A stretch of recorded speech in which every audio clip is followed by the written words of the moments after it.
Hey, good morning, YouTube. It's Eric. Today I'm going to be covering the historical ties between the Jesuit order and the Standard Oil Company and the entire Rockefeller family in general. And just going to prove that the Jesuits are the ultimate cartel capitalists.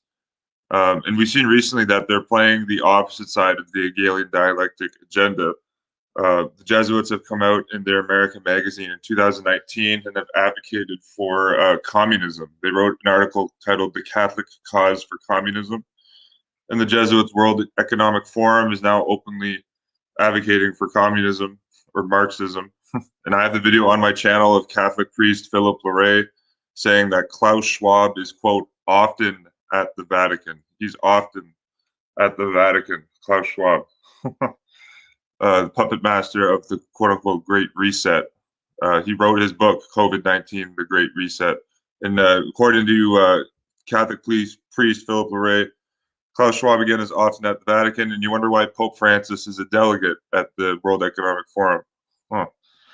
But in reality, Marxism and cartel capitalism are very much one and the same because cartel capitalism is propped up by the state. It's the state propping up the massive monopolies to create an unfair economic climate. Again, it's two sides of the same Jesuitical coin. We see here the Standard Oil Company societies. This was put together by Nick at the channel N Goods. This is a great design here that he made, and I'm going to be reading actually an article that Nick put together, showing the citations that the Rockefeller Empire was modeled off of the Jesuit order or the Standard Oil Trust, which reminds me of how Cecil Rhodes, the British mining magnate, that's what the Rhodes Scholarships named after, Cecil Rhodes, Cecil, however you like to call it. He modeled his Round Table Society off of the Jesuit order as well, and I have that actually on my Reddit page here. You go into the search bar, type in Cecil Rhodes. You see Cecil Rhodes modeled his Round Table Society off the Jesuits and gifted the Jesuits large plots of land. One of them spawned brutal black supremacist dictator Robert Mugabe. There you go. So the Jesuits are the ultimate cartel capitalists. And I'm going to be highlighting. This is the article that Nick put together here. John D. Rockefeller's 1882 organization of the Standard Oil Trust, the first in commercial history of the world, was modeled after the Jesuit order from first-hand contact with Mexican Jesuits. Before we get into John D. Rockefeller, one of the first quote-unquote robber barons in the United States. And if you look at the Jesuits, controlled most of the robber barons at this time. Another big guy in the oil industry at this time of Rockefeller was Papal Knight Edward L. Doheny. He was a Knight of Malta and a Knight of the Order of Pius IX. You see him right there. The Jesuits were all over controlled the quote unquote robber baron class. I linked this article on my community page today. You had James Farrell, the president of the United States Steel Corporation from 1911 to 1932. This is when the U.S. Steel Corporation was the first billion-dollar company in the world. He had a Jesuit priest as his brother, Father Joseph Farrell, S.J. They set a Jesuit fordham in New York City, and James A. Farrell, the president of the United States Steel Corporation, was one of the principal donors to the Jesuit School of Foreign Service at Georgetown University, named after his great friend, Edmund Walsh. And again, you wonder why the first Secretary of Commerce in the United States was Jesuit trained at Georgetown, George B. Cortelyou. Huh. Because the Jesuits are cartel capitalists, as I mentioned, or why at Knight of Malta, Jesuit trained John McShane designed the Pentagon, the U.S. military headquarters. And the Pentagon is the sword arm that enforces the U.S. cartel capitalist monopolistic empire around the world. You see here, I write, much like the Roman Empire expanded worldwide, there is now a demand for corporate elites, military generals, and government ambassadors, agents to become more, quote, educated on the parts of the world where American imperialism and corporations had conquered. Hence, the School of Foreign Service at Jesuit Georgetown University was created in 1919. So there you go. Actually, I was reading. Actually, I'm just going to show you really because the Pentagon, I believe, was modeled off of the Palazzo Farnese, which is a pentagon-shaped war villa in Italy. But I was reading this. This was really interesting. I don't have the exact page, but I don't want to take too long to pull it up. But I just uploaded this book here, The History of Warfare. Author Dennis DeLuca, Jesuits and Fortifications: The Contribution of the Jesuits to Military Architecture in the Baroque Age. But there's an image from the Jesuit Gonzaga in this book, where it's a military diagram which looks very familiar to the Pentagon, which is very interesting. Let me see if I can show you this really quick. Welcome to the stream, everyone. But I'm going to get into the quotations here shortly about the Jesuits and the Rockefellers.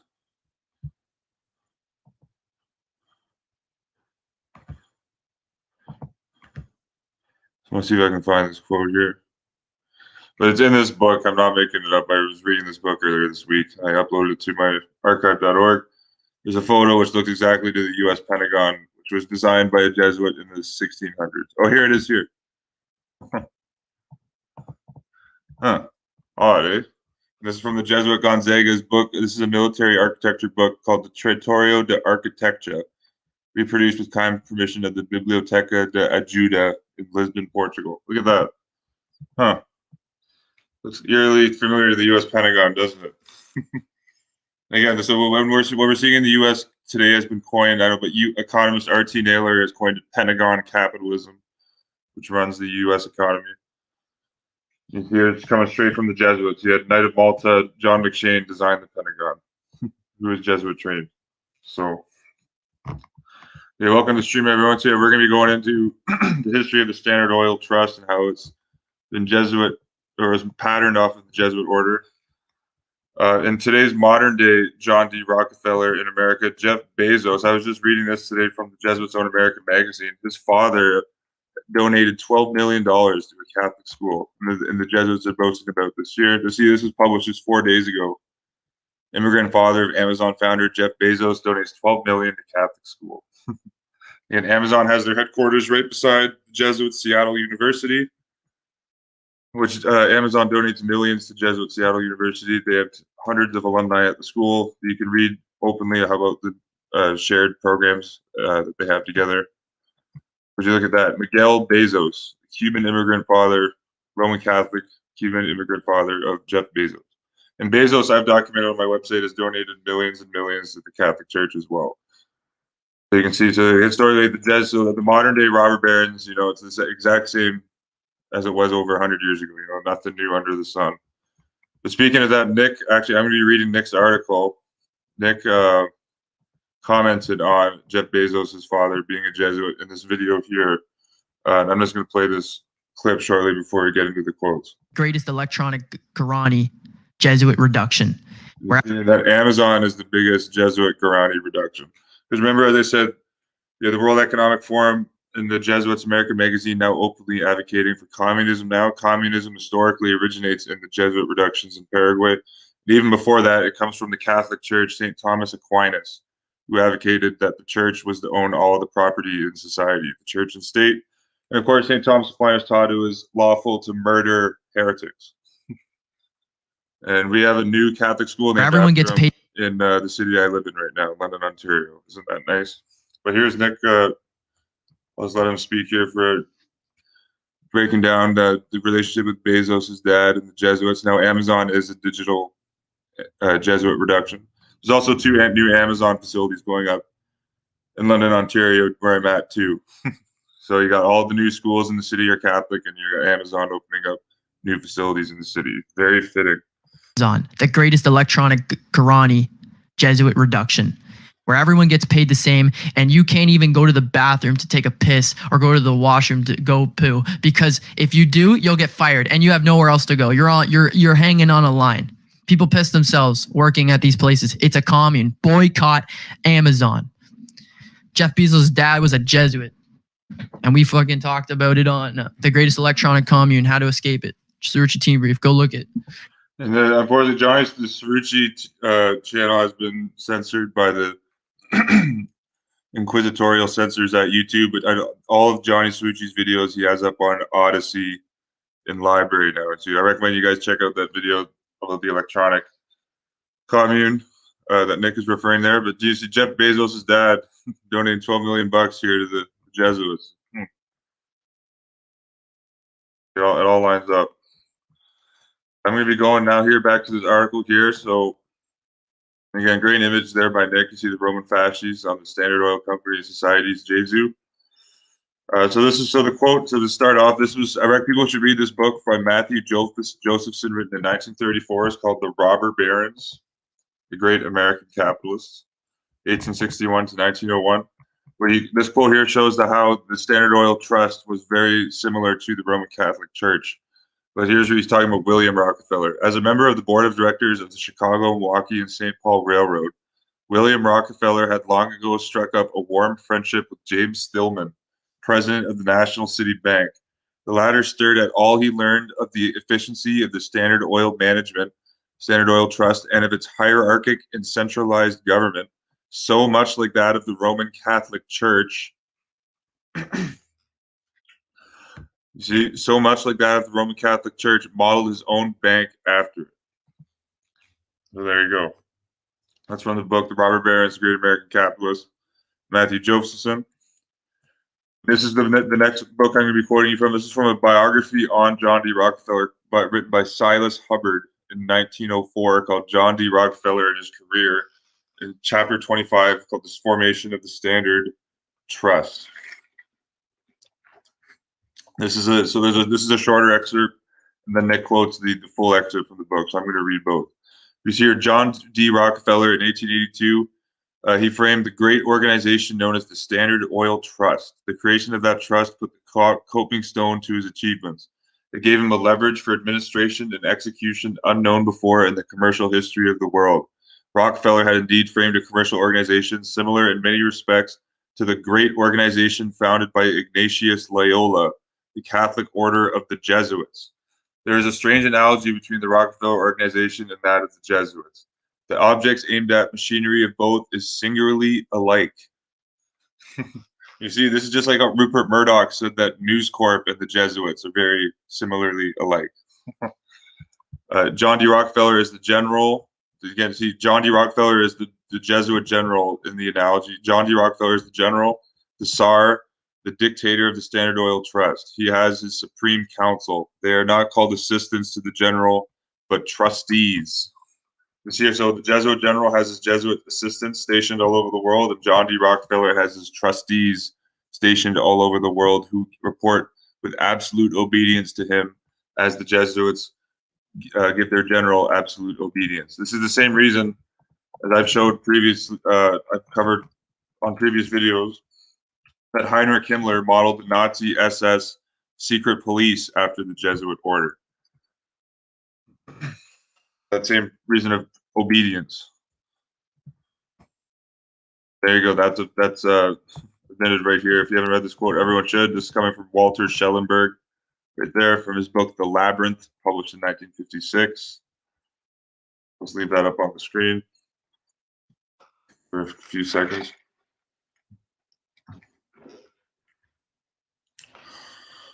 And you wonder why the Standard Oil Company got into a cartel agreement with the Nazis in the 1930s. That was even exposed by U.S. Attorney General Thurman Arnold. I wonder why, because they were both formed off the Jesuits. And of course, Nazi Germany was a big pet project of the Jesuit order. We go back here. So here's the full quote. Again, this comes from Nick links the book here, Silas Hubbard, John D. Rockefeller and His Career. You can check out the book here and read it for free. There it is right there. Okay, but so here's the full insert.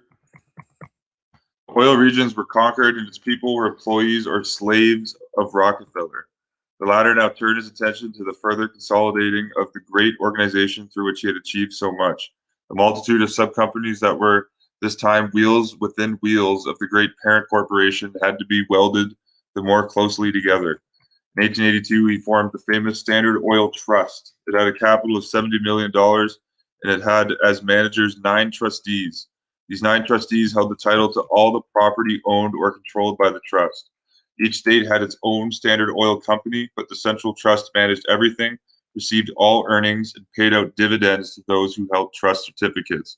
This trust, the mother of all others, and again, the Roman Catholic Church is the mother of all monopolies. We see here how this monopoly, Standard Oil, was modeled off of the mother of all monopolies, the Roman Catholic Church. This trust, the mother of all others, was organized by SCF Todd. I'll have to look at I wouldn't be surprised if this guy was Irish Roman Catholic. I've yet to confirm that.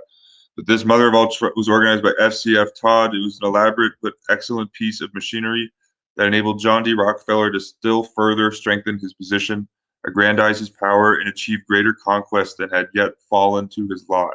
I'm going to show you when this also ties into the Jesuits. I'm going to pull up the article I did a year ago on how when the Standard Oil Company was, quote, broken up in 1913, only the parent company was broken up, not the trusts. And it actually allowed Standard Oil to get over 5 times bigger by the year 1920. And this was all designed by the Jesuits because the Chief Justice at the time, Edward Douglas White, was triple Jesuit educated and was a member of the Jesuits Philodemic Society at Jesuit Georgetown University, that being Chief Justice of the United States, Edward Douglas White, who oversaw the breakup, quote unquote, of the Standard Oil parent company in 1911. They didn't break up the trusts. That's key to understand. John D. Rockefeller was in his 43rd year when in 1882 he framed the great organization known as the Standard Oil Trust. The creation of that trust put the coping stone to his achievements. It gave him leverage for administration and execution unknown before in the commercial history of the world. Rockefeller had indeed framed a commercial organization similar in many respects to that great organization founded by Ignatius Loyola, the Catholic Order of the Jesuits. I was going to repeat that. Rockefeller had indeed framed a commercial organization similar in many respects to the great organization founded by Ignatius Loyola, the Catholic Order of the Jesuits. The Jesuit order has lived through nearly 4 centuries of stress and trial and storm, and at the end of its influence is felt in every hamlet and city through the civilized world. The general of the Jesuit organization lives at Faisal. He's at the Jesuit. I'll show you where he's at. It's the Jesuit Church in Rome. This is the headquarters of the Society of Jesus. And if you're not aware, the G in the logo of Freemasonry symbolizes the Jesuit general, or Jesu. See G, Jesu, Jesuit general. Because he's the international mob boss of international Freemasonry worldwide. It's a compartmentalized system where the Jesuit general is the unknown superior at the top. And that's admitted as such by Freemasons. Helena Blavatsky also proves that in her book, ISIS Unveiled and the Secret Doctrine. Yeah, but this is the headquarters of the Jesuit general. There it is there. Actually, I was just reading Andrew Steinmetz's book. Let me see, I have it up here.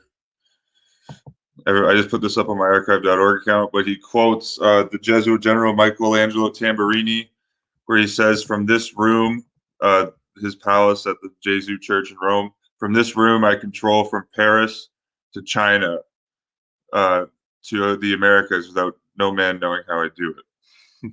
That's a paraphrase, but that was from the Jesuit Black Pope Michelangelo Tamburini. You can see that quote in this book here, The History of the Jesuits by Andrew Steinmetz. It was written in 1848, 3 volumes, almost 1,700 pages. So it's a good book. I recommend you check it out. Okay, but we're going to go back here. I'm just going to check the chat before I get back to the quotes. Oil of Loyola. There you go. Well, actually, another huge oil magnate at this time in America. It was Globe Oil out of Oklahoma. But you can just tell by this guy's name that he was a puppet of the Jesuits, and he was Jesuit trained and devout Roman Catholic. But the president, CEO, founder of Globe Oil was Ignatius Aloysius O'Shaughnessy. That was his name. And I mentioned the papal knight Edward Doheny was the oil baron on the West Coast. in California. Edward Dohany's oil empire is they kind of formed into what's now known today as Tex-Mex in Mexico. And actually, I covered recently in an article I did how on the Jesuit Hegelian dialectic between the left and right, how you got the Jesuits who founded the Heritage Foundation on the right, on the quote right, and the Jesuits founded the Democratic Socialists of America on the left. You had Jesuit-trained Michael Harrington as the founder of the Democratic Socialists of America, and you had Jesuit-trained Knight of Malta Edwin Follner as the founder of the Heritage Foundation. In that article, though, I pointed out the glaring hypocrisy of that the Jesuits were receiving donations and taking money from oil company Exxon Mobil while they were preaching a environmentalist agenda, saying that we need to abolish fossil fuels and become dependent on solar, geothermal, et cetera, et cetera.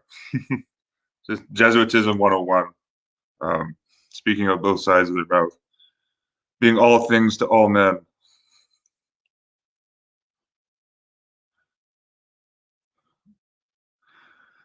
I was looking at the more of the comments here. I appreciate you sharing the link, Zach. Thank you for that. I'd love to do another stream with you sometime soon. If you got some free time, I got a lot more free time too, just with my work. Well, thanks for tuning in.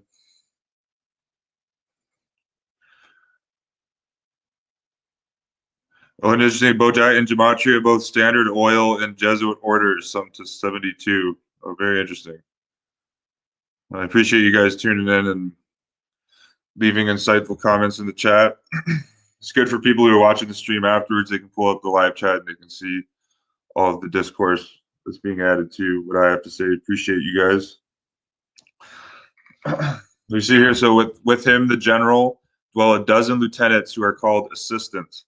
This is the governing body of the order. It is the duty of the assistants, the Jesuit assistants, to sift the mass of correspondence which accumulates each day from every quarter of the globe into counsel and advise with the general in the administration of the affairs of the order. Jesuits are preaching and teaching in every land and clime beneath the sun. And every member of the great order looks to that little council chamber at Faisal for guidance and direction. The general's orders are more faithfully and unhesitatingly obeyed than the orders of Napoleon were obeyed by his old guard. And again, this is the reason I said that Heinrich Himmler modeled the Nazi SS after the Jesuit order. Same thing why the founder of the Soviet Cheka secret police, Felix Dzerzhinsky, was a Polish Roman Catholic who wanted to be a Jesuit in his early years because the Cheka had that same rigid level of obedience as the Nazi SS did, which originates from the Jesuits. The Jesuit, who to this day is the head of the great college in Spain or in Sicily, gets a telegram to report for further orders to the father of the Indian mission in Patagonia. An hour suffices to pack up his belongings, and without a murmur or hesitation, he is off by the first train or steamboat to spend perhaps the rest of his days laboring amid savages. And again, because the Jesuits were very involved in the European colonization all over the world and ingratiating themselves with the local native populations to enslave them. No more him the social life of a great university in a renowned romantic land. No more the sweet associations of a lifetime. One word, and he parts with all of that forever, and henceforth exile and hospital climes are his.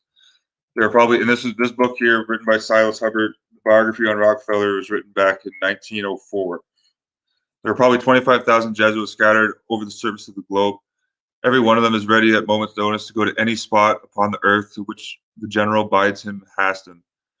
The general commands the best disciplined and best equipped and the most skillful army in the world.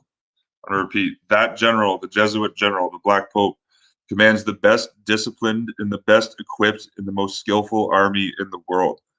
The character and talents of each member are known. His special talents are carefully and laboriously developed, and each is employed in the way suited to his special talents and character. And so perfect is this great organization that though its members are of every tongue and race, it moves along, achieves many victories, and accomplishes vast results in every age and in every land. And yet it affects it so silently that the world hardly hears or knows of its existence. Well, again, I'm just going to show you this because this is what happens. Ludov. The rare time that the Jesuits are brought up on TV, like what happened with Lou Dobbs, his house got shot up weeks after, and he shut his mouth and he never spoke on the Jesuits ever again. This is the last time the Jesuits were brought up on national TV in like a criticizing way. I'm going to show you this if you haven't seen it. Sort of constraint here to do things legally. We had a president running around for 8 years saying things like we need a guest worker program. We have 13 of them in this country. Why the duplicity? Why the deceit? Why the obfuscation in this debate rather than clarity and transparency, openness and honesty? Well, I would like to see a program that actually worked. I mean, it can take Well, 20 years. This is just Jesuit sophistry, and I'll play this after, but it's because the Jesuitism is actually defined as deception in the dictionary. I have that up on my website. Look at Webster 1828 dictionary entry on Jesuitism. It means to be deceptive. That's literally the dictionary definition of Jesuitism. People are always like, oh, why is Anthony Fauci being so deceptive? Because he's a Jesuit. It's literally in the dictionary definition.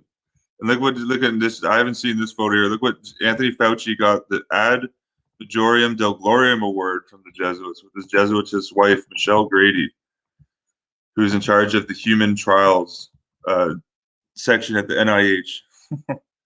Human testing. Look at that. Anthony Fauci and Dr. Anthony Fauci, Dr.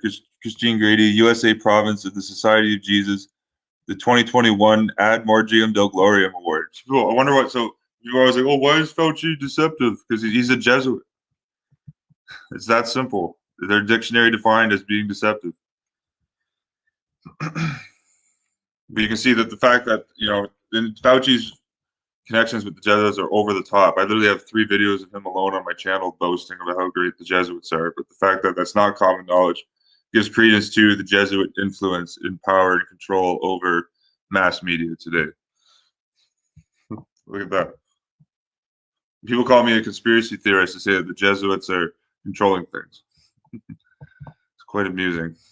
It just shows how uninformed the masses are today due to the Jesuitical dumbing down of society.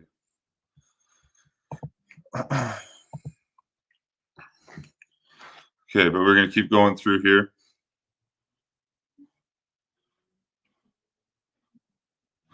Okay, so the general lives a silent and secluded life. He has before him concise reports from every spot on the habitable globe. And again, I said on the stream with George, the Jesuit general gets all of his detailed reports from the specialized Jesuits in various industries and fields across the globe, but he also gets top secret reports from the American CIA, British MI6, Chinese intelligence, French intelligence, Indonesian, like every single intelligence agency in the world, the CSIS in Canada. The Pope gets all their top secret files.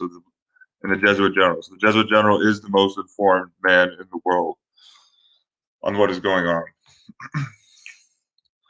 And General Holdridge admitted such, the great patriotic U.S. Army general. He talked about wrote about how the CIA betrays all of America's top secret documents to the Pope.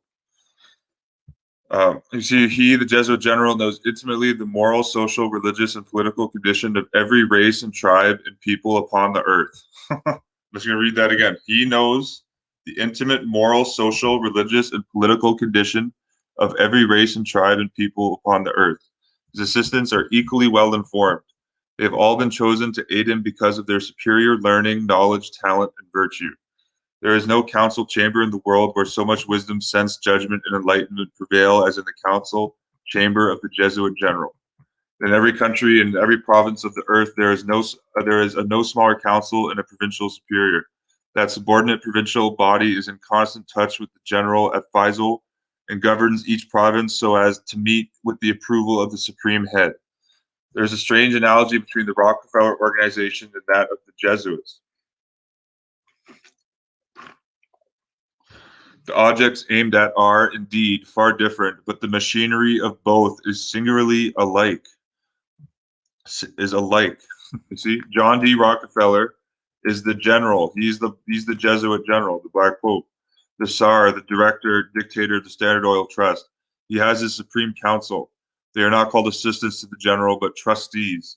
Again, this reminds me of the quote from William Grider's book on the Federal Reserve, The Secrets of the Temple,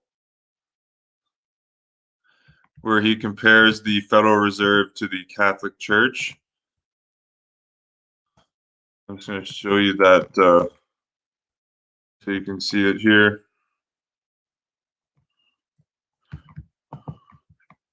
If my Reddit page is going to cooperate with me, there we go. Yeah, this was a quote. This quote came from Jesuit-trained Richard Siren, former vice president of the Boston Federal Reserve Bank. He said the Federal Reserve System is identical to the Catholic Church. See here, this is just like how the Rockefeller Trust is right to the exactly like the Jesuit order. John D. Rockefeller is the general. His trustees are the Jesuit provincials or his assistants. See, the Federal Reserve System is just like the Church, the Catholic Church. That's probably why I feel so comfortable with it, Richard Siren says. It's got a pope, the chairman. Who's the current Federal Reserve chairman right now? Who's destroying the U.S. economy and decimating the dollar with the unsustainable quantitative easing program. It's Jerome Powell, educated at Jesuit Georgetown University. Never gets brought up how he's educated by Jesuits, and a college of cardinals, the governors and bank presidents of the Federal Reserve. The Federal Reserve has a curia, the Roman curia, which are the senior staff. The equivalent of the laity is the commercial banks. If you're a naughty parishioner in the Catholic Church, you come to confession. In this system, if you're naughty, you come to the discount window for a loan. We even have different orders of religious thought, like Jesuits and Franciscans and Dominicans. Only we call them pragmatists, monetarists, and neo-Keynesians. Did you look at that? That's from the book Secrets of the Temple, How the Federal Reserve Runs the Country. Here you go. And you wonder why this never gets talked about in U.S. elections or on the quote-unquote mainstream media. Okay, but we continue. That Supreme Council has its correspondence in every hamlet and village of the globe. The accumulated commercial knowledge of the Rockefeller Council of Nine. And that's interesting how the Rockefeller is a council of nine, because in the book, I just don't have the book on me right now, but in the book Jesuits Expelled from Freemasonry by Nicholas de Bonneville, talks about how the Jesuits worship the number 9. So it's very interesting how the Rockefeller Council of 9. That's very interesting. That's definitely an ode to the Jesuit order. And again, that's from Nicholas de Bonneville. But that's probably one of the best books I've read on how the Jesuits control Freemasonry. Nicholas de Bonneville's book, Jesuits Expelled from Freemasonry. And that was written back in 1777. So the Rockefeller Council of 9 surpasses anything ever known before. Each member of that council was chosen not for his learning or his virtue, but for his experience, his special knowledge, and above all, his success as an executive officer and money maker. When Rockefeller first grouped that council together, his aim was to be a sole, complete, and entire master of the petroleum industry of the world. He wanted to gather the oil as well at the well and keep it handling till he put it the lamp to burn it or sold it as candles or as lubricants. He built the tanks to store it and he laid the pipes to collect it. The cans and barrels in which the oil is sold he makes in his own factories. There is not a city or town of importance in the wide world where he is not an oil depot, just like how there's not a city or town in the world where there's not a Catholic church. And where he will not sell it in a bulk from his own tank wagon. The Catholic Church is the biggest corporation in the world. That was actually admitted as such by, what was the Catholic priest name? This is quoted in the, actually now that I'm just talking about Standard Oil, I'm going to have to bring this up. But this is right on the cover of a book that I scanned in. Church and Business Income. Martin Larson wrote this book, but he quotes a Catholic priest that boasts about how the Catholic Church is a way bigger corporation than all the other American massive corporations combined. So this is right here on the front. Yes, this comes from the book Church Wealth and Business Income, 1965 by Martin Larson. A great book. I recommend you check it out. I scanned this into archive.org. Okay, here's the quote here from Father Richard Grider. This is quoted in the Wall Street Journal. Father Richard Grider. Not sure if this Catholic priest was a Jesuit or not, but he's a priest nonetheless, the Roman Church. He says, the assets and real estate holdings of the Catholic Church must exceed those of Standard Oil, AT&T, and U.S. Steel combined. End quote. There you go.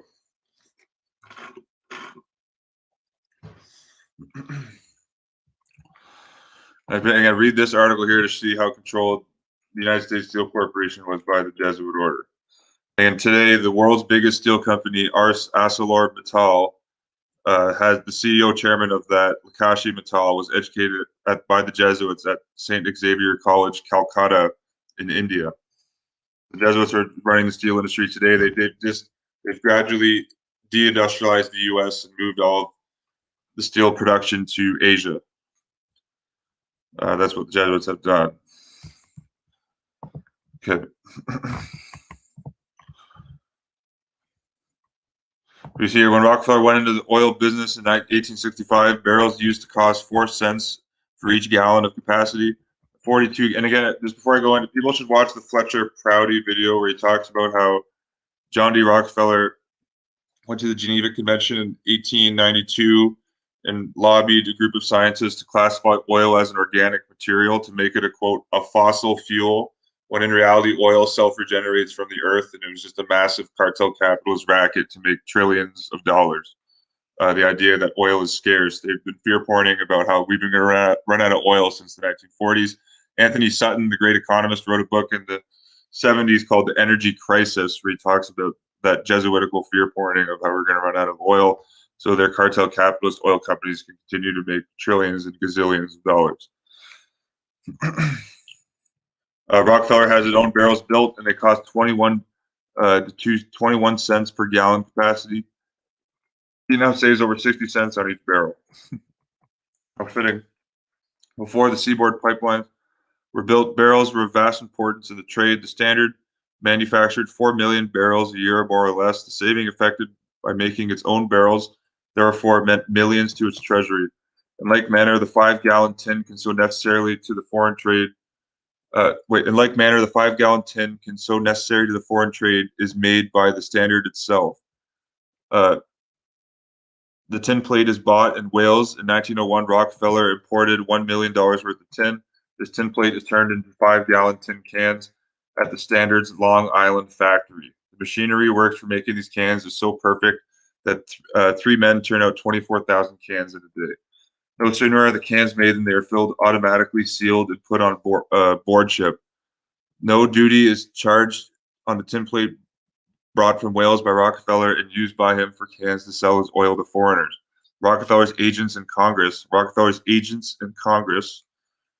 again, right around this time that the Standard Oil Trust was taking over America, the Jesuits put a statue of their priest, James Marquette, S.J., in the Congress in 1896, and you can see that there on the screen.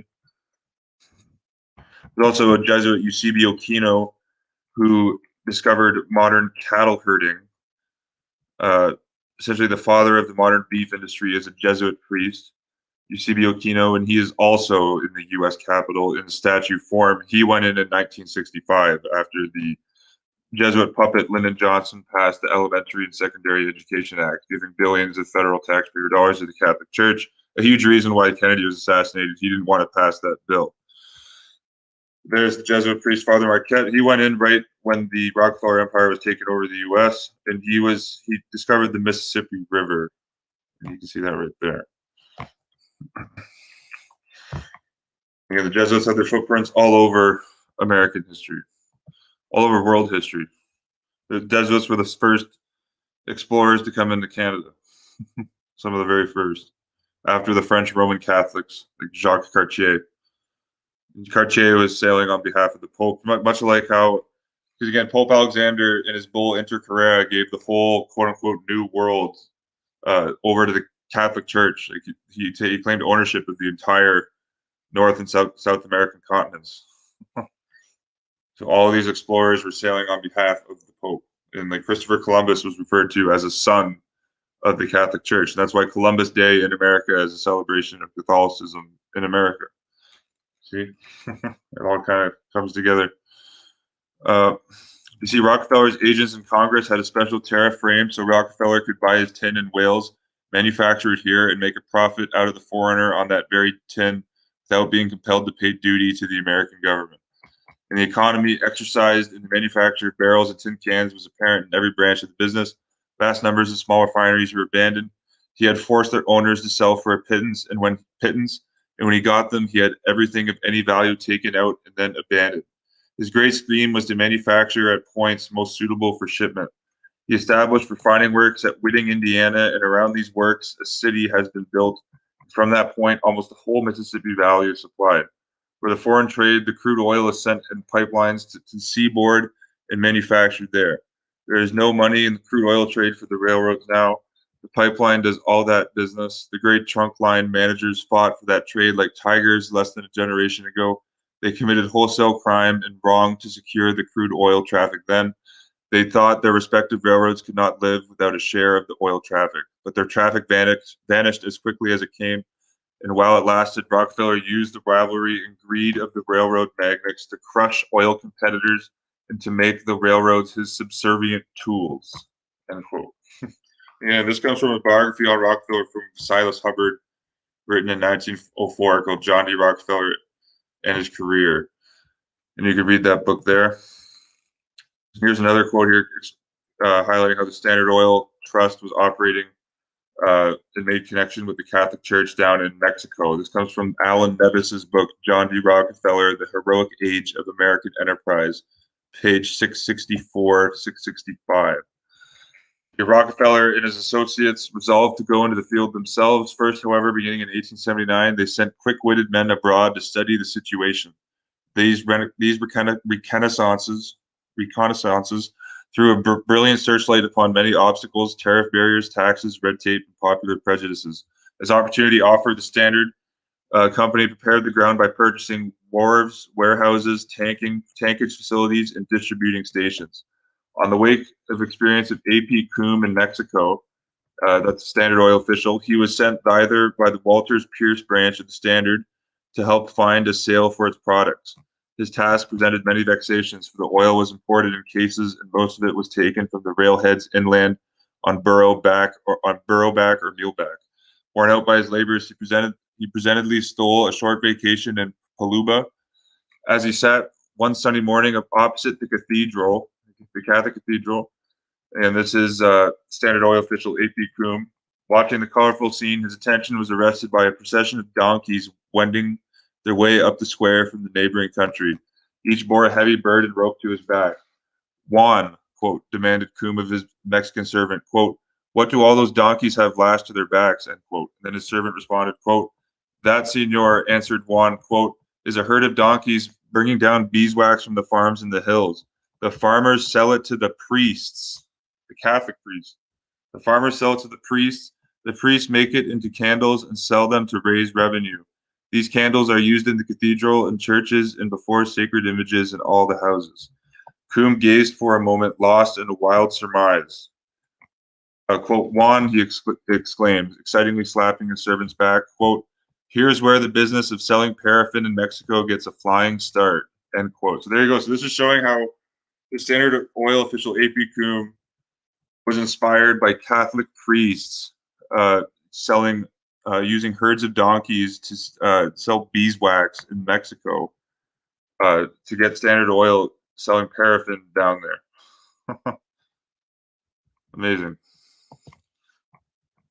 Where paraffin is a way or color, a solid mixture of hydrocarbons made from petroleum used to make candles, wax paper, lubricants, and waterproof coatings.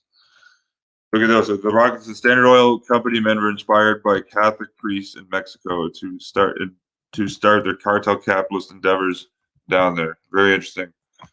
The Standard Oil Trust always prided itself upon its economies, for if necessary, it could work upon very narrow margins.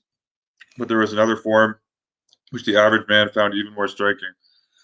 This was the magnification of small savings by their application to immense output to mass production. If their ingenuity returned handsome profits in the $1 million corporation of 1870, it offered far larger gains in the $70 million corporation of 1883, only 1 year after being modeled off the Jesuit order, Nick adds. So these are great historical quotes which show how the Rockefeller Standard Oil Trust historically was modeled off of the Catholic Church, the Jesuit order. I'm just going to bring you more and more proofs in this video showing the close relationship between the Rockefeller Empire and the the Jesuit order. You can see the Rockefellers are essentially a modern-day papal nobility family. This is what this amounts to. The Nick says here, sounds familiar. Now let's compare and contrast the organization of John D. Rockefeller's Standard Oil Trust to that of the Jesuit order from the first-hand experience of Cardinal John Palafax, the Roman Catholic Archbishop of Puebla de Los Angeles, Mexico, head of the exact same Puebla Cathedral. Rockefeller's trustee provincial, A.P. Coombe, who I quoted from earlier, was at 300 years later.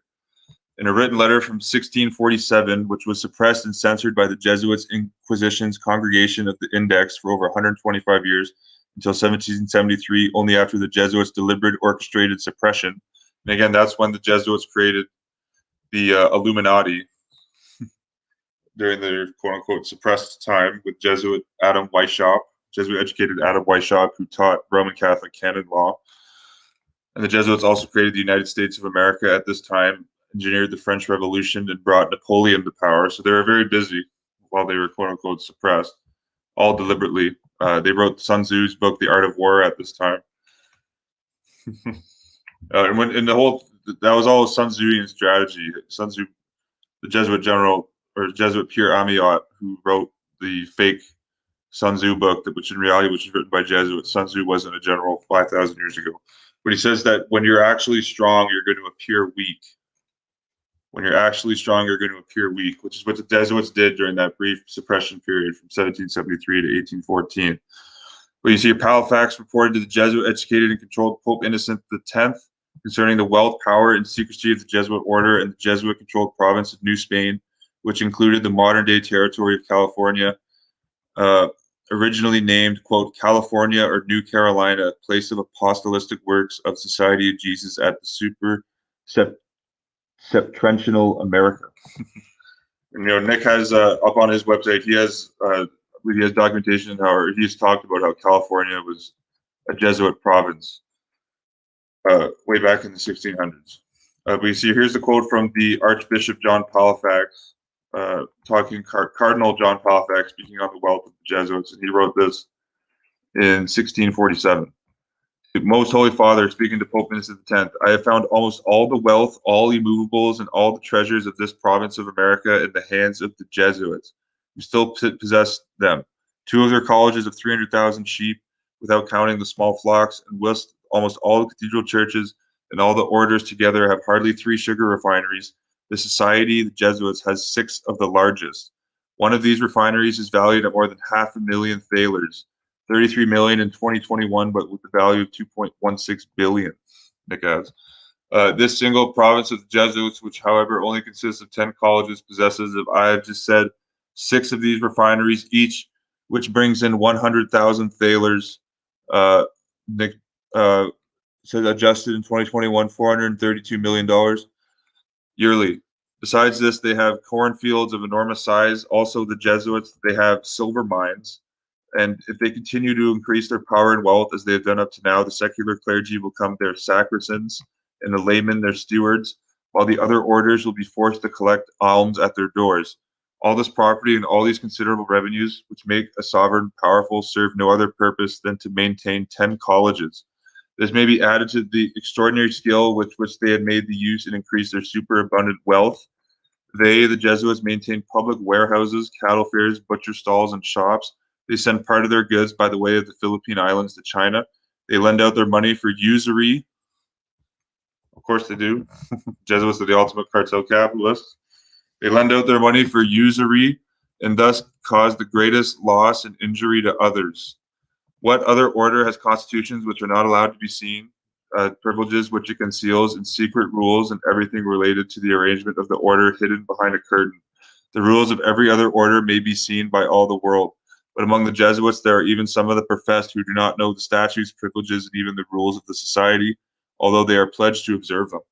Therefore, they are not governed by their superiors according to the rules of the church, but according to a certain concealed statutes known by the superiors alone, and according to certain secret and pernicious denunciations, which leads to a large number being driven from the bosom of the society. For the Jesuits alone shroud themselves intentionally in a darkness which the laity are completely forbidden to penetrate, and the evil is not even uplifted to many of the members.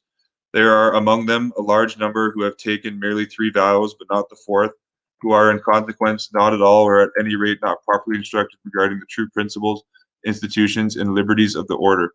This secret, on the other hand, is entrusted, as it is known to His Holiness, to only a small number, and whatever is especially important is owned only to the superiors and the general. The Jesuits have 3 houses in Beijing, and he's right. Cardinal Halifax is writing this back in 1647, for context. The Jesuits have 3 houses in Beijing. Each house has in a usurious trade the value of 50 or 60,000 taels. Each tael is worth at least 4 pounds of our French currency. The interest of money in China is usually 30%. The Jesuits claim that they take only 24, or what is not better, 2% a month. The profit calculation is easy to do. The capital of 60,000 taels for each house makes for 3 houses together a total of 720,000 livres in 1647, which Nick adjusts to $21 billion, and the rent about 80,000 livres, which he adjusts to $2.6 billion, to feed 11 poor religious. But this profit is nothing compared to the profit of the commerce of wine, clocks, and other industries, which these fathers amass immense treasures, which render them much richer in the Indies than the King of Portugal. So then Nick gives a description of the cardinal here. And the Jesuit order excommunicated, and again, you see in the John Wick movie, it was all Jesuit theater. How I watched that movie recently, but the group, the table in the John Wick movie was clearly a reference to the Jesuits, and you have Wick and all the other people are assassinated, or are who are assassins. Jesuits are assassins. Wick the assassin, he gets excommunicated and deconsecrated from the table. It was all Roman Catholic terminology. But this guy here, John Juan of Halifax, was excommunicated and deconsecrated from the church.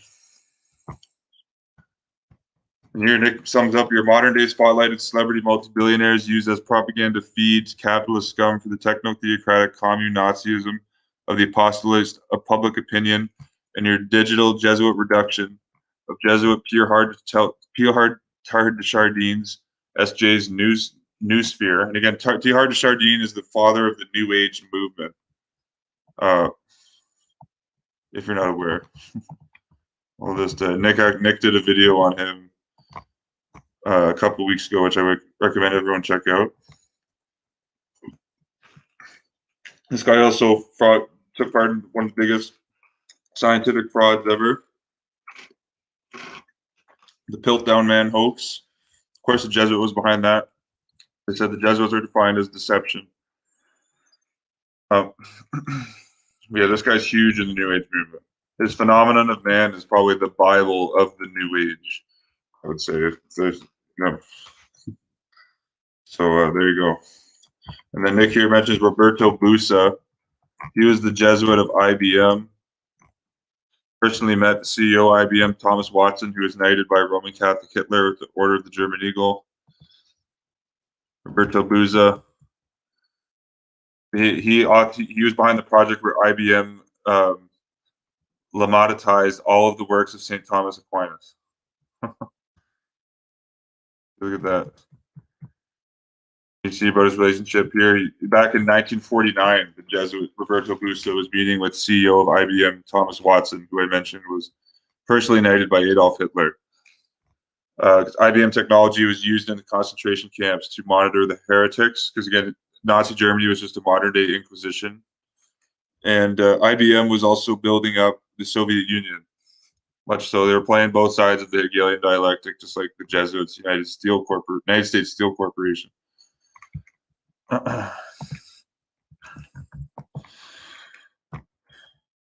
See here, so the apostolates of public opinion, your digital Jesuit reduction of Jesuit Teilhard de Chardin's SJ's Newsphere via Jesuit Roberto Busa SJ that you're now entering are only the pocket chump change in the wind compared to the inconceivable wealth of the Jesuit order, the kings of the earth, the gods of Babylon, the mortal dead men that you idolize. Cover your mouth and sacrifice your soul to. And Nick quotes here, Revelation 18. This verse is coming right directly to the Roman Catholic people. Come out of her, my people, that you be not partakers of her sins, and that you receive not of her plagues. And And this ties into an article I did back here, September 24th, 2019. And this showed that John D. Rockefeller was actually golfing with a Catholic priest, Father J.P. Lennon, at the exact same time that I mentioned you had double Jesuit-trained Chief Justice of the United States, Edward Douglas White, broke up, quote-unquote, the Standard Oil parent company, but not the trusts, allowing it to become even bigger. So here's Jesuit-trained Chief Justice Edward Douglas White, who ruled the sham breaking up of the Standard Oil. Here I mentioned only the parent company, not broken up, not the trust. And the trust incorporated like Standard Oil New Jersey, Standard Oil Indiana, Standard Oil New York, Standard Oil California, et cetera, et cetera. There is a Catholic high school named after this treasonous Supreme Court justice here in Thibodaux, Louisiana. How fitting. And there's a statue of Edward Douglas White in the Capitol, the architect of the Capitol. You can see this actually just on the Architect of the Capitol website, aoc.gov. But here's the original article back from 1954. And again, the 54 equals Jesuit order in Gematria. That's why the Bilderberg Group was founded by Jesuit priest Joseph Rettinger in 1954. He's here a statue of Catholic who served as U.S. Supreme Court chief to be placed in the Capitol, 1954, June 26th. There you go. Edward Douglas White was rewarded greatly for his selling his soul to the Jesuit order. See, White was trained by Jesuits at Jesuit High School in New Orleans and Georgetown University in Washington, where he was a member of the Jesuit Philatelic Society. White also fought for the Catholic Confederate States of America to uphold slavery during the Civil War. Confederate President Jefferson Davis was writing love letters to the Pope while the Vatican didn't even recognize Abraham Lincoln's government. And you can read this letter online.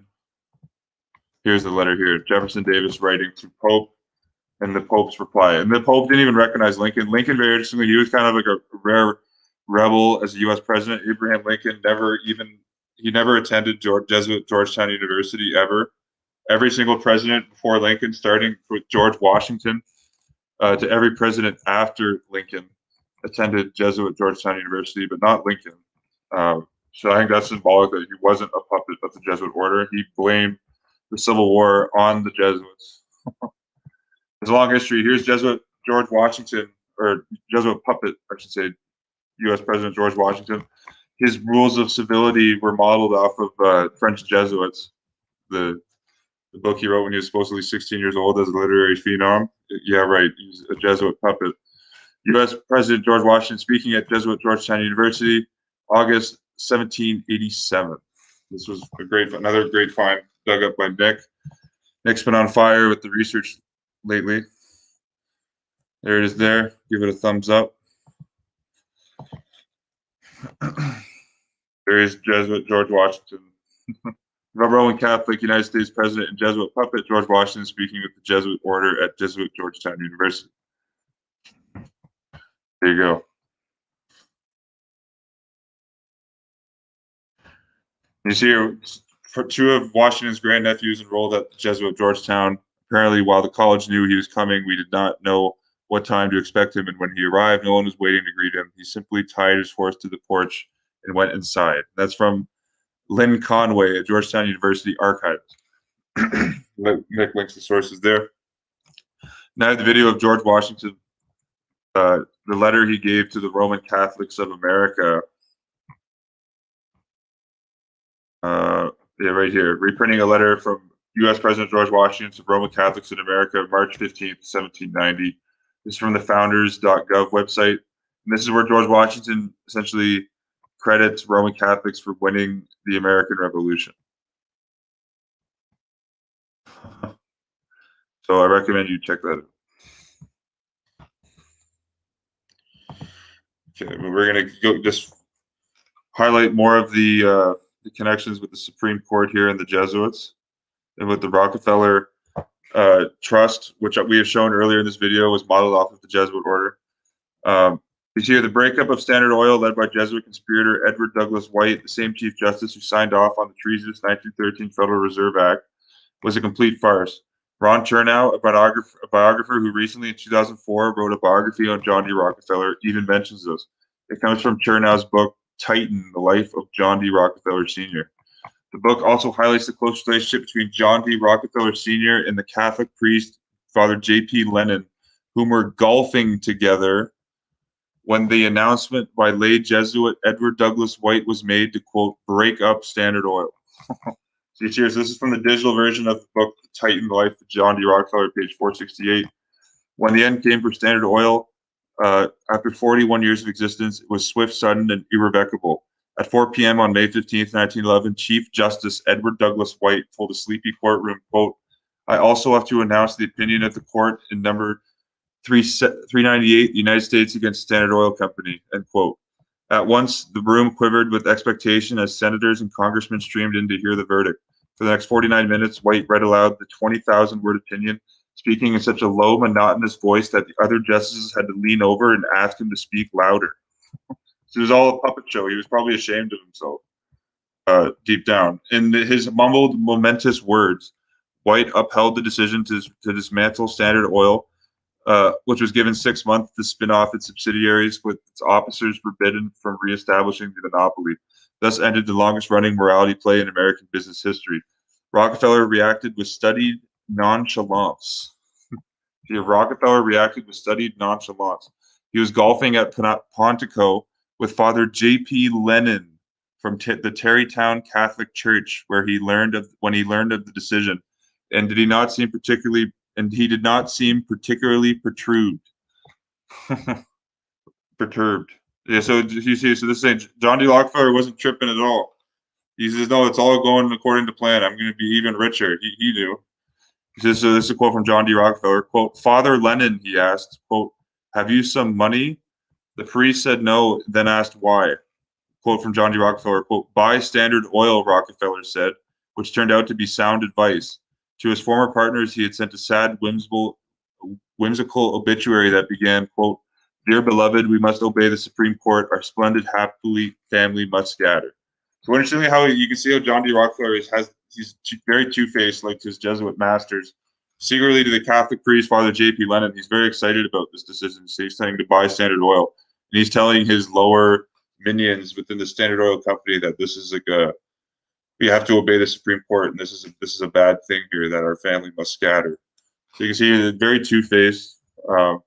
Intent, as always, on ignoring bad news, Rockefeller refused to read the celebrated opinion that broke up his empire.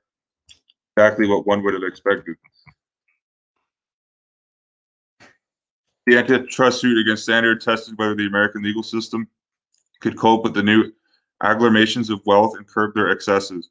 The paradoxical lesson learned was that government intervention was sometimes necessary to ensure unfettered competition. Regulation did not inevitably harm business, but could also aid it. The 1911 decision was not an undiluted triumph for reformers by any means, and many of them considered it a shameful betrayal. See here, Senator Robert La Follette, who stood in the courtroom as Jesuit Judge White read the verdict, told the reporters afterwards, quote, I fear that the court has done what the trust wanted it to do and what Congress has steadily refused to do. I'm going to repeat that. So this is what Senator Robert La Follette said. He said, I fear that the court has done what the trusts wanted it to do and what Congress has steadily refused to do, end quote. Echoing this, William Jennings Bryan asserted that Jesuit Chief Justice White had, quote, waited 15 years to throw his protecting arms around the trusts and to tell them how to escape, end quote. For 15 years, White had vainly advanced a doctrine called the, quote, rule of reason, which would not outlaw every combination and restraint of trade, but only those that were unreasonable and violated public interest. This doctrine vastly expanded judicial discretion and opened a loophole large enough to tolerate many trusts. So cut down to page 470. When trading started on December 1, 1911, the public exhibited an insatiable appetite for the new companies, especially after they declared dividends averaging 53% of the old capital value of the Standard Oil stock. As if rejoicing in the chance to tweak trust busters, investors bid up the shares to insane levels. Between January and October 1912, Standard Oil New Jersey zoomed up from 360 to 595. Standard of New York went from 260 to 580. And the Standard of Indiana went from 3,500 to 9,500. Thanks to the staggering appreciation, Rockefeller's net worth reached a lifetime peak of $900 million in 1913, more than $13 billion in 1996 dollars. So you see at Rockefeller, so this quote unquote breaking up of Standard Oil by the Jesuit Chief Justice Edward Douglas White made John D. Rockefeller richer. It was all by design. And it was to create this loophole in American legal law with trusts. And trusts have since then dominated the American economic landscape. To put that 900 million in perspective, the total accumulated national debt of the United States stood at 1.2 billion that year. This shows you how much money has been inflated since this time in a span of 100 years. Jesuit Joe Biden's budget proposal was $6 trillion for 2021, equivalent to 3% of the gross national product. Federal spending was a mere $715. So John D. Rockefeller's net worth was more than what the federal government of the United States spent in 1913. As Junior later explained, his father never had $1 billion at any one moment, although much more than that passed through his hands. During the 10 years after Standard Oil's 1911 dismantling, the assets of its constituent companies quintupled in value. I'm just going to repeat that. During the 10 years after Standard Oil's 1911 dismantling by Jesuit Chief Justice Edward Douglas White, the assets of its constituent companies quintupled in value. Beyond his talents as a businessman, Rockefeller benefited from a large dollop of luck in his life, making more money in retirement than on the job. Soaring fortune of the Standard companies made it seem as if the KG Rockefeller had outwitted the country again. Here, Edward Douglas White, his grandfather, was also educated by the Jesuits in St. Omer's in France. You see there, that's quoted here. Edward Douglas White, the Chief Justice, grandson of a senator from Louisiana, James White, who was educated by Jesuits, as I mentioned. Edward Douglas White attended Mount St. Mary's Catholic College near Emmitsburg, Maryland, the Jesuit College in New Orleans, Louisiana, and Jesuit Georgetown College in New York City. Served in the Confederate Army during the Civil War, which I thought was interesting. He was a Democrat, of course. The Democrats, it's interesting that the Democrats today are the party that's pandering to minority populations, when it was the Democrats who historically were the slavery advocates in the 19th century. Pretty ironic. You see Edward Douglas White appointed Associate Justice of the Supreme Court of the United States by Jesuit puppet President Grover Cleveland in 1894. I showed the video, I've shown the photo of President Grover Cleveland's 1888 campaign ad where he has a Roman fasces on it. So, and this is just an interesting quote here from the book, A Catholic Cold War, Edmund A. Walsh, S.J., The Politics of Anti-Communism, from 2005, page 8 and 9. In May 1912, and again, it's Edward Douglas White, it's the same Chief Justice that oversaw the Federal Reserve Act, which were signed off on it, which the Rockefellers were lobbying. Probably some of the biggest lobbyists for the Federal Reserve Act were the Rockefellers. You had Rockefeller relative Senator Nelson Aldrich, one of the authors of the bill. In May 1912, an event took place on campus at Jesuit Georgetown, which made a great impression on the young scholastic. This is talking about the Chief Justice Edward Douglas White. The dedication of John Carroll's statue, which bore the inscription. Again, Jesuit priest John Carroll was the founder of Georgetown University. He's one of the key founders of America, which never gets talked about ever in quote unquote mainstream circles, even in the alternative media. The history of John Carroll is very occulted. I'll just say that. John Carroll's statue was bore the inscription "Priest, Patriot, Prelate" in front of Healy Hall. The main speaker at the dedication event was Jesuit Georgetown alumnus Chief Justice Edward D. White, who focused on Jesuit John Carroll's contributions to the early nation. 40 years later, Edmund Walsh said that Jesuit priest Edmund Walsh, probably one of the most important Jesuits to understand what his role was during the 20th century, building up the Soviet Union, bringing all the Nazis. He was at Nuremberg in a U.S. military colonel uniform to freeing all the Nazis at Nuremberg. Edmund Walsh built up the Cold War, the Cold War military-industrial complex climate post World War II. He's a very prominent guy, to say the least. So I recommend people got to study this guy. And this book is all about Edmund Walsh that I'm quoting out here, which I link in the description down here. Edmund Walsh said he was able to recall it, quote, vividly as if indeed it were yesterday. That's Edward Douglas White's speech at Jesuit Georgetown. Ed White's speech stressed the commonalities between John Carroll and his cousin Charles Carroll of Carrollton, Jesuit-trained signer of the Declaration of Independence. The college and the nation, the Chief Justice contended, were founded on identical principles. Did you look at that? So the college, Jesuit Georgetown, and the nation, the United States of America, the Chief Justice contended, were founded on identical principles. Huh. Georgetown's purpose was to reinforce the principles upon which the founding fathers operated. The school's graduates were to form a, quote, a great army of morality. That would be, quote, the mainstay and prop of the institutions which the fathers founded. Georgetown, he concluded, was better equipped than any other institution for this task. The nation and the university were, quote, one the complement of the other. To me, they seem to be the one, the necessary resultant of the other. And when the work done here has failed and ceases to produce its effect, the work done there will pass away and our institutions will crumble. So you're saying that the Georgetown University and the United States are intermingled, like they're one and the same. And this is why I had the video on my channel before it was censored. The Jesuit puppet John Boehner, former Republican Speaker of the House, admitted in a video that after the War of 1812, the U.S. government was actually going to move its headquarters to Georgetown University. It literally says that. Okay, but you see the speech by Chief Justice Edward Douglas White invoked two themes that Jesuit priest Edmund Walsh, S.J., would pursue in his own public career: how Georgetown's and the nation's history intersected, and how democracy and religion mutually reinforce one another. You see, and I mentioned here, Robert Brent, the first mayor of Washington, D.C., was the nephew of Jesuit priest John Carroll, S.J., the founder of Jesuit Georgetown University. And the book I recommend you guys all check out for the Rockefeller connection to the Jesuits is Emmanuel Josephson's great work, The Federal Reserve Conspiracy and the Rockefellers, Their Gold Corner, written in 1968. Here's my copy. I put this on my archive.org page. I got this scanned in through interlibrary loan. Well, I was in university. This is the cheapest copy. It was like $600. So I didn't want to buy the book, obviously, at that price, so I sought it out from a library. But this right here, he talks about as the first step towards, and this is from page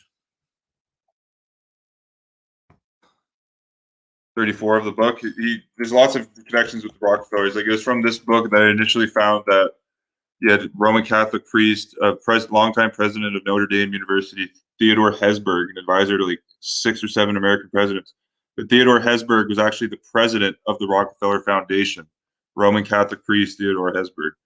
And it was after reading this book, doing my research, I found, and I have this all documented on my website, that the man who got Nelson Rockefeller into politics, his lieutenant governor, Malcolm Wilson, was trained at Jesuit Fordham University.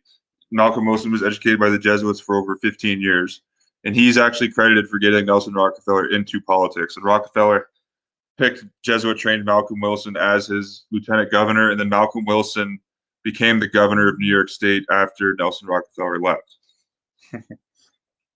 It's also the same reason I found also documented on my website that David Rockefeller co-founded the Trilateral Commission alongside Jesuit-trained Zbigniew Brzezinski and Tadashi Yamamoto. Again, you had David Rockefeller, one of the official co-founders of the Trilateral Commission, alongside Jesuit-trained Zbigniew Brzezinski and Jesuit-trained Tadashi Yamamoto. I recommend Googling those names if you haven't heard them. Yeah, I also documented on my website that you had David Rockefeller bring along him on his trip to China in 1973, Jesuit-trained Knight of Malta, Opus Dei, banker at Chase Manhattan Bank, their vice president, their chief of international relations at the bank, Francis X. Stankard, took the trip to China with David Rockefeller. Not a coincidence, because Stankard was the Jesuit on the trip. You see, the Jesuitical hands have been all over through the Rockefeller Empire since its inception.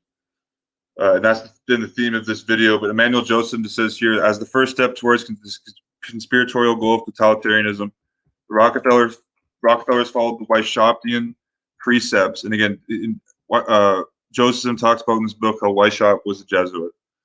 the Weishauptian precepts and reached out to for their control of the minds of the people through the control of education by their bogus, quote, philanthropy, the General Education Board. They have so low an opinion of the public's mentality, seemingly justified, they called them, quote, peasants among themselves, that they made no effort to hide their conspiratorial purpose.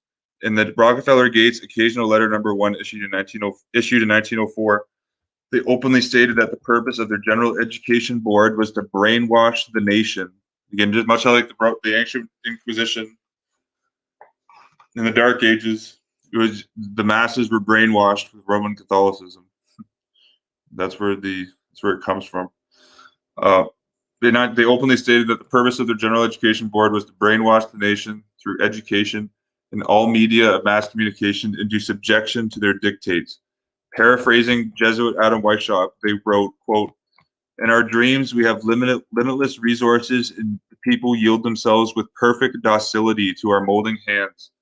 The present educational conventions fade from our minds, and we work our own goodwill upon a grateful and responsive rural folk." Well, this reminds me that I can't think of the name of the encyclical right now, but Pope Pius X wrote an encyclical saying that society needs to be formed like a docile herd. Yeah, right here. This is probably where the Rockefellers got it from. This is from 1906. So the General Education Board statement was made 2 years before this, but it's the exact same philosophy. See, the Pope says that this Pope Pius X. So distinct are these categories that with the pastoral body only rests the necessary right and authority for promoting the end of society. What the fuck? Pardon my language. So, do you catch what he just said? Look at this. So distinct are these categories that with the pastoral body only rests the necessary right and authority for promoting the end of society. So over here, he's saying that only the priest, the Roman Catholic priest, get to dictate the affairs of civil society. That's what he's saying, and directing all of its members towards that end. The one duty of this is important here. The one duty of the multitude is to allow themselves to be led in like a docile flock to follow the pastors. I'm going to repeat that again. The one duty of the multitude is to allow themselves to be led in like a docile flock to follow the pastors. This comes from the papal encyclical, the Mater Nos, encyclical of Pope Pius X on the French law of separation. Okay, but just Emmanuel Josephson continues here. Rockefeller success. This is an interesting quote from the Russian Grand Duke here, and I'm going to wrap up the video after this. Rockefeller's success in accomplishing the subversion of our people and government was so rapid and complete that by 1913 the situation was perfectly obvious to the intelligent visitors from abroad.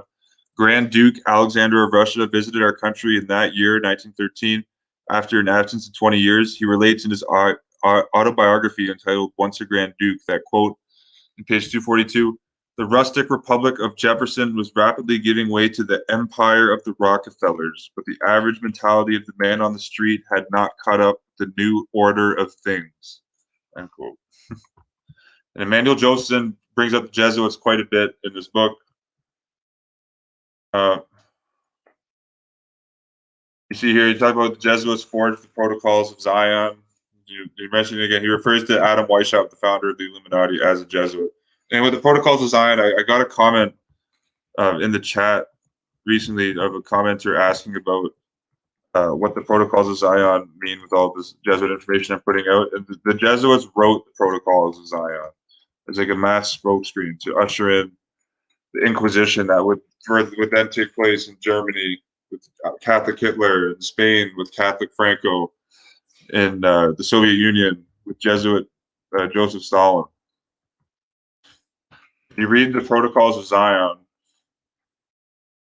they reference the Jesuits in the book. You can find a copy of the Protocols on the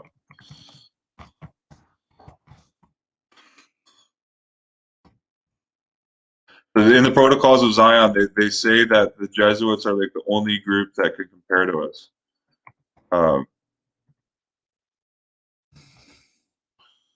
And to me, that's clear evidence that the Jesuits wrote them.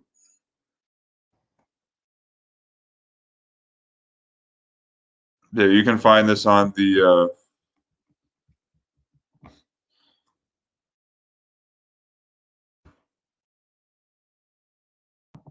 full copy of it. Let's see here. I've showed this on previous videos.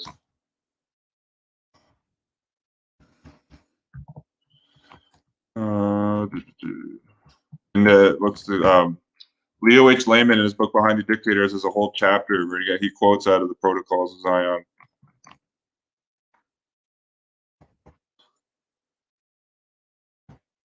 Let me just see if I can.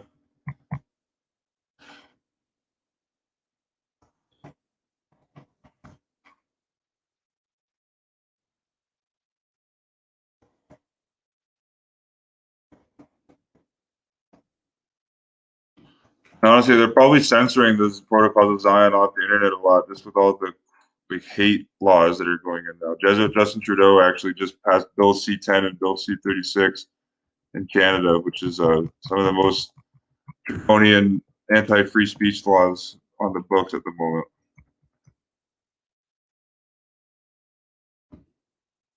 Yeah, I can't at the moment. I can't find that copy of the Zion. I'm sure I'll cover that. I'm going to do a video soon on like the dialectic of Israel and Palestine. So I'm going to be bringing up the Elders of Zion in that video. But check out Behind the Dictators if you want to see evidence on the Jesuits fabricating the protocols.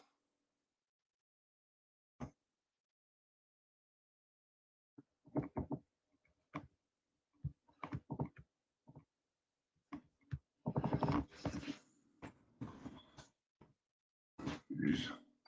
My internet's a little slow here. Behind the Dictators. Okay, here it is here. By Leo H. Lehman.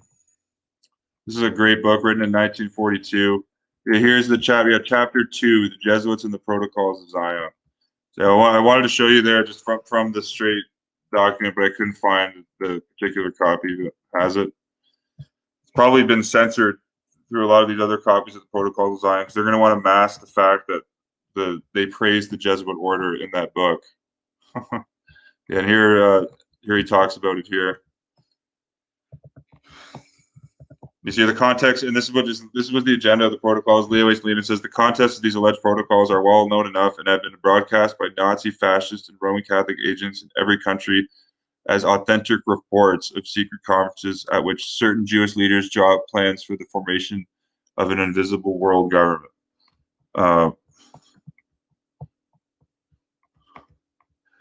Yeah, and actually, so here's the quote I was showing here. So here's Leo H. Lehman quoting the Protocols of Zion. So this is what the Zionist plotters say. They say, likewise, as regards our diplomatic plans and the power of our secret societies, there is no organization equal to us. The Jesuits are the only ones to compare with us. So that, you know. And Leo H. Lehman brings up how the Jesuits used a similar document back when their war against Jainism, which was kind of like a schism within the Catholic Church. The Jainism were more liberal French Catholics at the time. The Jesuits forged a document called The Secrets of the Elders of Bourg Fontaine against the Jainism. So they did the exact same thing, 200 years prior. So it was a long playbook of the Jesuits. I think I'm going to wrap it up there. But yeah, I didn't want to get off topic at the end, but I just remember someone, a commenter asked me about the Elders of Zion.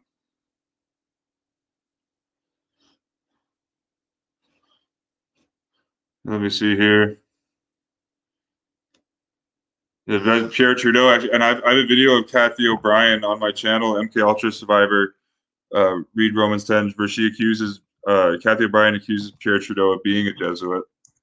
People can see the photo of Justin Trudeau, Jesuit trained like his daddy. I don't know if his daddy's Pierre or Jesuit Fidel Castro. Here's a photo. Trudeau meeting Pope John Paul II when he was only probably 8 years old. Looks like being groomed to be the puppet of Canada.